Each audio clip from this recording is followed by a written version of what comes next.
In a recent podcast, I talked about how to become a recognized expert using podcasts, except I did mention that there are two better ways. In today's talk, I'm going to share with you the two better ways and give you some practical examples so that you can become a recognized expert quickly, so that you can be the premium player in your marketplace and be the individual, the expert that is in demand across the entire market. I'm Justin Hitt with Inside Strategic Relations. First off, let's go over why you want to be a recognized expert. You want to be the number one choice in the marketplace if you're a doctor, lawyer, if you're a consultant, if you're a high-paid professional. When an opportunity opens up where your skills are ideally suited, you not only want decision makers to know who you are, you also want them to have a good reason to choose you. Now, there's somebody in history named Edward Schwartz. He is a direct marketing expert, ran a marketing agency. Bruce Barton is another example. These two individuals dominated their industry for their time period. Bruce Barton was in the early 1900s, and Eugene Schwartz was in the 1950s and 1960s. Eugene Schwartz wrote a book called Mail Order. The literal title is Mail Order. And in this book, he describes his methods and approaches for doing mail order. Now, if you have a marketing agency and it's the 1950s and 1960s and mail order is hot, wouldn't you make a better decision choosing the company who wrote the book on mail order versus a company who did not? So Eugene Schwartz writes a book describing his methods, why he chose those methods, what results he's got with past clients, how to approach making decisions about whether or not you should do mail order, and so on and so on. He puts this out in the marketplace and becomes the dominating leader in this field. Now, at the time this book was put out, the book Mail Order was put out by Boardroom Books. At this time, Edward Schwartz was known far and wide. But again, that's because the content of this book was released as a special report to target clients. It was presented at events and conferences. It was put in front of audiences who were qualified to buy in a meaningful way. He spoke specifically his sales presentation to people who could say yes. Now, I don't want you to miss this. If you want to become a recognized expert in your field, if you want to dominate your market, if you want to have your competitors fearful if you come into their market, then some kind of written material, special report, book, or even speeches and presentations done the right way puts you far ahead of anyone in your market. In fact, it makes you, again, a recognized expert. The value of being a recognized expert is that when someone has a choice between two or more service providers who do what you do, they choose you. Now, do you have to write a book? Again, we talked about how to use a podcast the right way to put out a book, report, or other long form presentation. Now, again, this presentation, we're calling it a book, we're calling it a report, but ultimately it is a sales presentation in print or by video or by audio, because today we have more options, but essentially it's the same thing. That credible resource does the work for you. It helps the prospect make a buying decision by helping them with the criteria and characteristics of a purchase. It helps them to avoid common mistakes. It guides them in the right direction. It could teach exactly how to do what it is that you do, including describing all the unique proprietary details, and it would still generate business for your organization. Now, the better book or report is going to talk about what and why. It's not going to go into the how. And there's a very important reason why you don't go into a how in the book itself. It's because it took you 20 years to learn what you do and the approach in which you do it, and nobody's going to read one book and be able to do it themselves. So don't burden the individual. You want to help them see how do they get from A to Z. So right now your customer is suffering and there's certain problems they face. How do they get beyond that? Well, you don't take them all the way to their final destination. You take them, make them feel more confident about getting to that destination and why they should make certain decisions and what kinds of decisions can they make and what kind of mistakes, because the how will really need to be unique for their organization. And that's the service you provide. So you're really setting up the value of your service in advance, helping them solve small problems that gets them ready to purchase. But ultimately, that is the powerful book.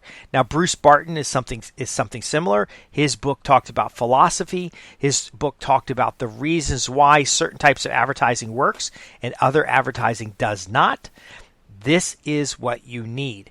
That something that is going to make the case for who you are and why others should do business with you, yet do it in a way that is not you talking to the audience member. Now, they are not going to remember if you write it in a book and you use the right kind of language and you use the right kind of stories and you use the right kind of approach. They are not going to remember whether someone said it about you or you said it about yourself. But ideally, you do want someone else to speak on your behalf. And a book is a perfect example, or a report is a perfect example, because you can include case studies. So all of my reports include case studies of clients, and I only write reports about services that I provide. Do you see how that works? So let me give you some practical examples. Let's say you're a disability attorney and you help people who have been discriminated against in workplaces, or they suspect they've been discriminated against, and you have a short report that requires lead generation, so somebody has to request it from your office, and the short report describes to them what is discrimination, what are the laws associated to their kind of discrimination, what are some coping mechanisms or ways of collecting evidence that are useful, what is it you should do first, what is it you should do next, and what is it you should do before contacting a lawyer. Because you want the prospect to be as prepared as possible when they engage with you, and the value of their engagement is improved by their preparation. So let's give you another example. Let's say you're a dentist and you offer a cosmetic surgery related to dentistry, and you have 3 choices. Well, you can write a special report, a book, do a video demonstration, get interviewed. There's a lot. The format doesn't the media doesn't matter as much as the format. The format's going to identify the problem. It's going to talk about the pain of the problem. So, for example, you may not be aware, but if you have crooked or discolored teeth, you're statistically likely to make less money than someone in the same position who has straight teeth. People prefer to do business with people who have good quality smiles. Well, you can talk about the reasons why. So the problem is crooked teeth. There are health problems related to it. There are hygiene problems related to it. There are problems associated with how others might treat you. And then you can start building out the reasons or the approaches people take. You can identify what, people use bleaching agents, but bleaching agents will weaken the enamel on your teeth. People use, maybe you're selling Invisalign and you can sell that against the wire metal mouth braces. Or, in many cases, the wire metal mouth braces are better than the Invisalign.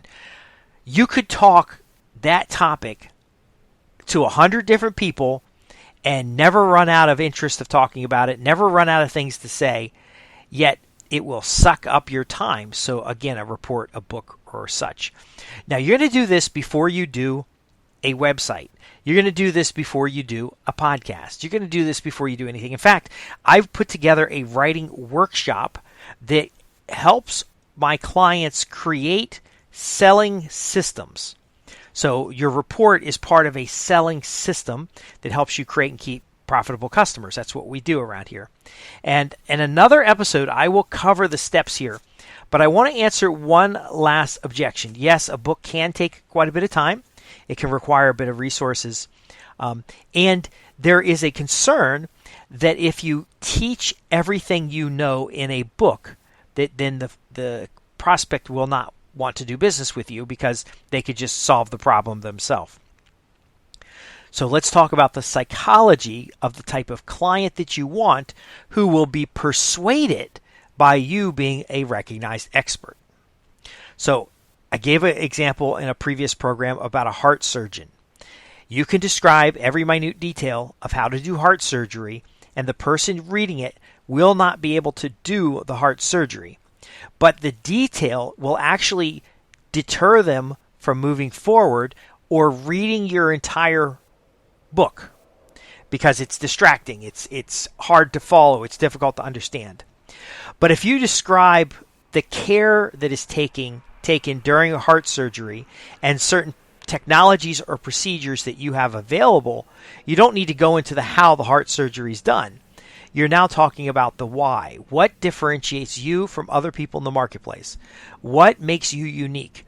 Now, you can talk about your history. You can tell stories about past clients. If you're doing all those things, there will not be room enough in the book to include step-by-step details on how to do something. Does that make sense to you? Can you see how the book really is helping that person make a buying decision? So there are consultants, and I've done this in the past, that will have a plan. So the plan does give step-by-step details on how to solve a problem and how to get a specific result. That's not what we're talking about. We're talking about a tool the visitor will use or your prospect will use so that they're highly qualified and prepared to do business with you over anybody else, so that they have a high level of comfort doing business with you, so that they feel that you actually know what you're talking about because you conveyed things in a common language or a meaningful language. You didn't try to talk over their head. You were able to explain the details of what's happening, more what to expect, what to look out for, and they feel that they understand what is happening. So can you see what we're doing here? We're creating an artifact that sells on your behalf, that's low cost and easy to produce, and that ultimately goes in advance of your particular service, appointment, sales pitch, anything else that would be part of that initial interaction. It's a time saver.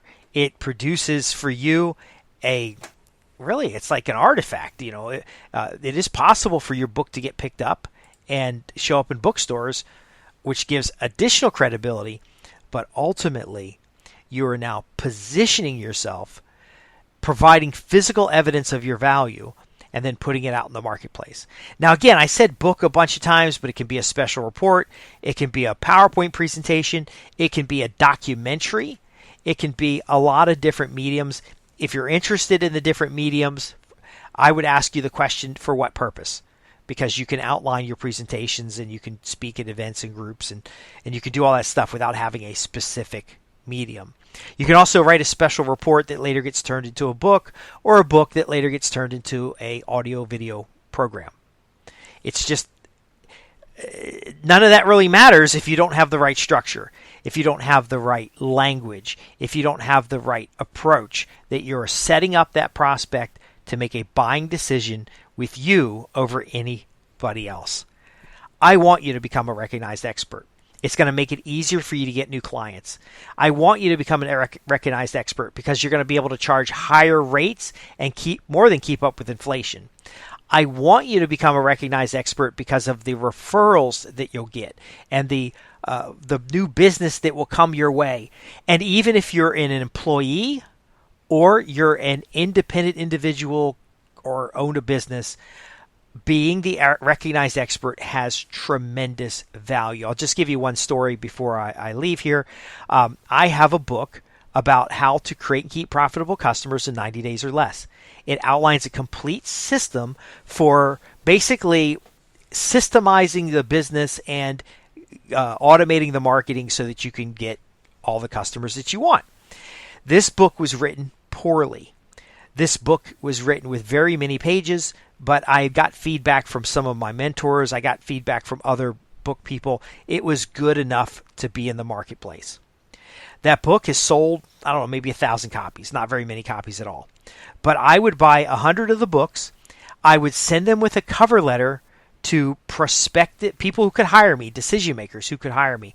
Every interview I got for consulting work or for a contract or for employment, I would send that book in advance. Now, I probably only sent out 100 books or 150 books, but that book only costs $4.95 to have printed.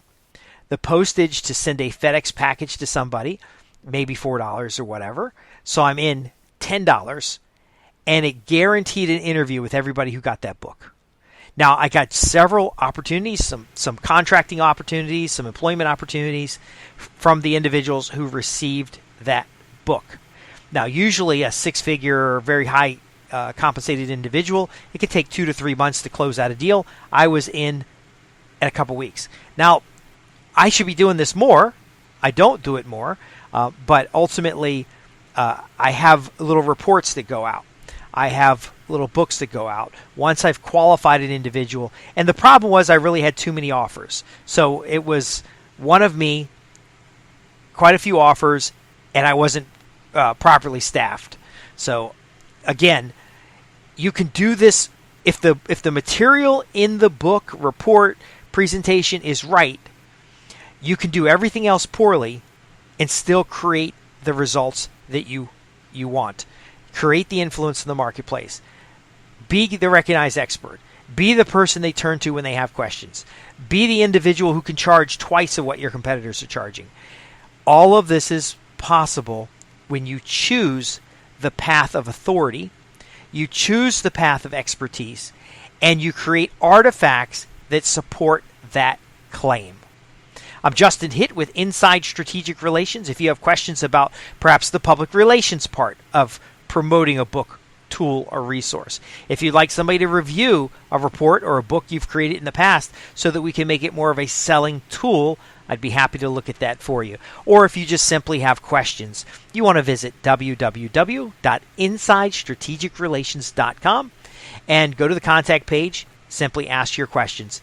Looking forward to hearing about your questions, your successes. If you're already a recognized expert in the industry, I'd love to hear about why it's been so valuable for you. And I'll see you in the next episode.